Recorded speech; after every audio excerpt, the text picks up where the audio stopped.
Assalamualaikum, kembali lagi di video reaction saya kali ini guys, oke? Mudah-mudahan semuanya sehat selalu. Nah, kali ini saya mau tengok video pembahasan tentang ini ya. Ketika mata dunia sudah menatap Indonesia. So, jangan lama-lama lagi, mari sama tengok video ini. Let's go. Demi Allah, saya bersumpah akan memenuhi kewajiban Presiden Republik Indonesia dengan sebaik-baiknya dan seadil-adilnya. Dalam sebuah kanal berita dengan judul "Dihantam bertubi-tubi, popularitas Jokowi tetap tinggi." Ya, aku setuju dengan berita ini. Pemimpin yang dicintai rakyatnya akan lama bertahan di hati rakyatnya, walau ia dikritik habis-habisan oleh lawan politiknya. Bahkan, ia tetap dicintai walau ia kadang juga membuat kesalahan dalam kebijakannya. Sejauh rakyat meyakini bahwa niat pemimpin itu baik-baik saja. Setidaknya, itu adalah gambaran Jokowi sekarang.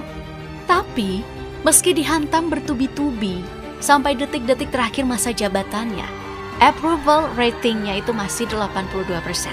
Nah, yang menarik, popularitas itu bukan cuma datang di dalam negeri, tapi juga di mata dunia. Apakah klaim ini berlebihan? Tidak. Oke, aku akan jelaskan. Sekali lagi aku tegaskan, tidak berlebihan kalau kita menyebut dipandangnya Indonesia di mata dunia, tidak terlepas dari peran Jokowi. Itu karena hubungan baik dengan negara-negara lain.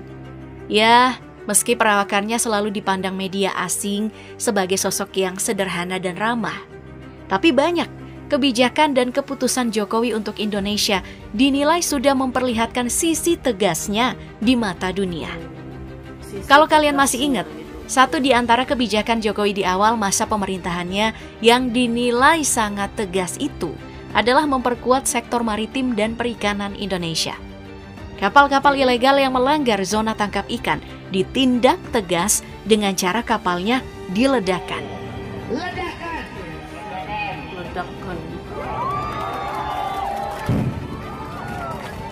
Jokowi seketika jadi populer karena ketegasannya dalam menindak aksi pencurian ikan oleh nelayan-nelayan asing di perairan Indonesia. Saking populernya, media asing ramai memberitakan kebijakan ini. Jadi tidak heran kalau presiden sekelas Donald Trump yang selama menjabat sebagai Presiden Amerika Serikat berulang kali memuji Presiden Jokowi. Seperti saat menggelar pertemuan bilateral dengan Jokowi di sela-sela KTT G20 di Hamburg, Jerman. Donald Trump mengaku merasa terhormat bertemu dengan Presiden Indonesia Joko Widodo. Bukan cuma Donald Trump, hampir semua kepala negara dekat dan respect kepada Jokowi. Dalam banyak momen, seperti saat di sesi foto peserta G20, Jokowi berbincang-bincang dengan beberapa pemimpin dunia seperti Emmanuel Macron dan Perdana Menteri Kanada Justin Trudeau. Bahkan, kalau kita lihat saat sesi foto, Jokowi ditempatkan di posisi terhormat, tepat di samping Donald Trump. Soal Donald Trump tadi bukan cuma sekali memuji Jokowi. Saat menyampaikan pidato bela sungkawanya terhadap gempa dan tsunami di Donggala dan Palu di Sulawesi Tengah, Trump juga menyebut Jokowi sangat hebat. Perdana Menteri Australia Malcolm Turnbull juga pernah memuji Jokowi karena kesuksesannya memimpin negara multikultural seperti Indonesia. Hal ini disampaikan dalam sambutannya saat bertemu dengan para pelajar yang tergabung dalam Outstanding Youth for the World di Sydney. Jokowi, welcome. Oke, mungkin kalian punya pendapat kalau bahasa pujian itu bahasa diplomatis dan sangat lumrah dalam kegiatan diplomatik. Lalu bagaimana dengan bukti penghargaan yang didapatkan Jokowi? Aku akan urai. Jadi tahun 2018, Jokowi dianugerahi medali sebagai penghormatan atas keteguhan dan keberaniannya dalam memajukan hubungan bilateral antara Indonesia dengan Afghanistan, yang dimana Afghanistan dinilai terpuruk sebagai negara yang rawan konflik di Timur Tengah. Dan yang mesti kalian tahu, Medal of Ghazi Amanullah yang diterima Jokowi adalah penghargaan sipil tertinggi Afghanistan yang hanya diberikan pemerintah Afghanistan kepada warga Afghanistan dan asing yang berjasa bagi Afghanistan. Jokowi di tahun 2022 juga mendapat penghargaan International Global Citizen Award atas kesuksesan kepemimpinannya sebagai Presiden G20 dalam upaya menjembatani dampak perang di Ukraina dan dukungan pemenuhan hak asasi manusia, demokrasi, dan arsitektur kesehatan global yang lebih baik. Bukan cuma Jokowi, ada banyak petinggi negara yang mendapat penghargaan internasional ini. Yang artinya, Jokowi sejajar dengan sejumlah Perdana Menteri dari banyak negara maju di dunia yang pernah mendapat Global Citizen Award. Oke, kalau misalkan dua penghargaan tadi belum cukup membuktikan popularitas Jokowi di mata dunia, lalu bagaimana dengan dimasukkannya Jokowi dalam daftar 50 tokoh muslim paling berpengaruh di dunia untuk tahun 2024? Dan itu bukan hanya di tahun 2024 ini. Mulai dari sejak tahun 2020, foto Jokowi ada dalam deretan tokoh muslim paling berpengaruh di dunia, sejajar dengan Syekh Al-Habib Umar bin Hafiz, generasi ke-39, tokoh ulama besar keturunan langsung Nabi Muhammad SAW. Ada juga Raja Arab Saudi, Salman bin Abdul Aziz Al Saud, serta pemimpin Hamas Ismail Haniyeh. Wajah Jokowi juga pernah jadi sampul utama majalah milenial Arab Saudi Ar-Rajul yang terbit pada tahun 2019. Majalah yang membahas tokoh-tokoh Islam yang menginspirasi dunia. Dalam buku itu, Jokowi bicara tentang isu terorisme, soal Indonesia yang beragam tapi mengedepankan persatuan.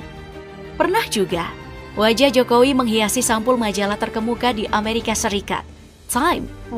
Wajah Jokowi menghiasi halaman depan di edisi 27 Oktober 2014 dengan caption A New Hope. Jokowi disebut sebagai harapan baru bagi Indonesia.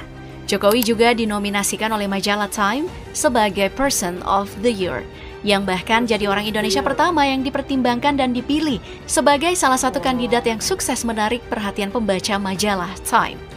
Segala aktivitas kenegaraan sampai aksi-aksi unik Jokowi juga selalu jadi sorotan dunia. Kalau kalian masih ingat, di tahun 2018 ada aksi yang menggambarkan Jokowi naik moge di pembukaan Asian Games 2018. Ini juga sukses menyita perhatian sejumlah media asing Cina dan Korea Selatan. Media asal Korea Selatan menuliskan caption, "Bintang kejutan upacara pembukaan Asian Games adalah Presiden Joko Widodo." Begitu juga dengan media asal Cina, Xinhua, yang mencuit aksi ketika Jokowi tiba dengan moge hitamnya di Stadion GBK. Media ini menyebut aksi Jokowi sebagai aksi yang cool. Ya, meski itu cuma stuntman, tapi tidak saat Jokowi tinjau infrastruktur Mandalika tahun 2022. Dan saat Jokowi menjajal sirkuit Mandalika, ia juga menyita banyak perhatian. Yang paling harus diacungi jempol adalah perannya dalam konflik Rusia-Ukraina. Di tengah konflik keduanya, Indonesia memainkan perannya sebagai negara yang netral, bahkan jadi jembatan perdamaian antar dua negara. Ini dibuktikan dengan keberanian Jokowi bertemu dengan Putin dan juga Zelensky saat dua negara ini tengah berperang. Profesor Singapura, Kishore Mahbubani, bahkan memuji Jokowi sebagai sosok yang layak dapat pengakuan atas keberhasilannya dalam memimpin. Profesor Kishore menyebut kalau gaya Jokowi yang bersahaja dan rendah hati adalah yang dibutuhkan saat ini. Menurutnya, gaya kepemimpinan Jokowi bisa menenangkan perseteruan antara Amerika Serikat dan China. Dalam banyak momen juga terlihat bagaimana diseganinya Jokowi oleh para pemimpin dunia. Seperti saat di G7, Presiden Jokowi dapat sambutan hangat dari Joe Biden dan para pemimpin dunia lainnya. Jokowi diberi tempat di depan berdiri di antara Perdana Menteri Jerman Olaf Scholz dan Presiden Amerika Serikat Joe Biden. Dalam sesi foto lainnya, Jokowi dengan mengenakan setelan jas abu-abu juga berdiri di barisan depan, tepat di tengah, diapit oleh Perdana Menteri Jepang Fumio Kishida dan Presiden Republik Korea Yoon Suk Yeol. Bukan cuma di G7, kesuksesan Jokowi dalam melancarkan perhelatan konferensi tingkat tinggi G20 mendapat banyak pujian dari negara anggota G20. Kehadiran para pemimpin-pemimpin negara dan delegasi di G20 adalah wujud komitmen dunia terhadap Indonesia untuk terlibat dalam mempertahankan tatanan dunia multilateral di tengah berbagai tantangan guna kemajuan bersama. Jokowi juga sukses menjaga keharmonisan antara negara ASEAN. Jokowi sukses bukan hanya dalam pelaksanaan rangkaian acara, tapi sukses dalam substansinya, merumuskan perjanjian kerjasama ASEAN dengan negara-negara potensial di dunia. Oke guys, inilah dia videonya ini. Jadi ya inilah dia kesuksesan Indonesia yang pasti tidak terlepas daripada kepimpinan Presiden Jokowi lah. Seperti yang kita lihat sekarang itu betul-betul dipandang dunia gitu ya. Dengan segala ketegasannya, keberaniannya, apalagi nih gebrakannya, semuanya lah itu. Bukan hanya mengejutkan tapi juga membuat mata dunia kagum gitu ya. Dan inilah yang kita lihat Indonesia sekarang ini. Makin berpengaruh, makin dipandang di dunia global gitu ya. Sangat-sangat luar biasa. So, terima kasih banyak sebab kamu sudah menonton video ini. Jangan lupa macam biasa untuk support channel saya dengan subscribe, like video ini, dan jangan lupa untuk komen juga, oke? Terima kasih banyak dan kita jumpa lagi di video seterusnya. Assalamualaikum.